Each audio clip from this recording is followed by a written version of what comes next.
ऋषिकेश में गंगा जी के किनारे एक संत रहा करते थे। वे जन्म से ही अंधे थे और उनका नित्य का एक नियम था कि वे शाम के समय ऊपर गगनचुंबी पहाड़ों में भ्रमण करने के लिए निकल जाते थे और हरि नाम का संकीर्तन करते जाते। एक दिन उनके एक शिष्य ने उनसे पूछा, बाबा, आप हर रोज इतने ऊंचे ऊंचे पहाड़ों पर भ्रमण हेतु जाते हैं, वहाँ बहुत गहरी गहरी खाइयाँ भी हैं और आपको आँखों से दिखलाई नहीं देता, क्या आपको डर नहीं लगता? अगर कभी पाँव लड़खड़ा गए तो? बाबा ने कुछ नहीं कहा और शाम के समय शिष्य को साथ ले चले। पहाड़ों के मध्य थे तो बाबा ने शिष्य से कहा, जैसे ही कोई गहरी खाई आए तो बताना। दोनों चलते रहे और जैसे ही गहरी खाई आई, शिष्य ने बताया कि बाबा, एक गहरी खाई आ चुकी है। बाबा ने कहा, मुझे इसमें धक्का दे दे।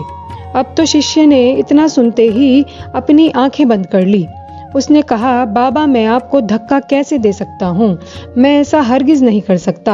आप तो मेरे गुरुदेव हैं। मैं तो किसी अपने शत्रु को भी इस खाई में नहीं धकेल सकता।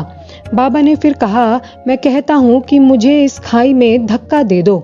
यह मेरी आज्ञा है और मेरी आज्ञा की अवहेलना करोगे तो नरकगामी होंगे।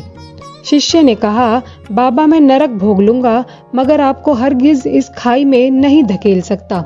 तब बाबा ने शिष्य से कहा, रे नादान बालक, जब तुझ जैसा एक साधारण प्राणी मुझे खाई में नहीं धकेल सकता तो बता, मेरा मालिक भला कैसे मुझे खाई में गिरने देगा? उसे तो सिर्फ गिरे हुए को उबारना आता है, गिरे हुए को उठाना आता है।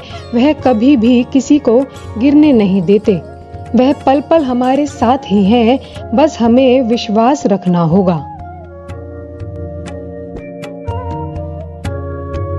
इसी तरह की और वीडियोस देखने के लिए नीचे दिए गए सब्सक्राइब बटन पर क्लिक करके हमारे चैनल को सब्सक्राइब करें।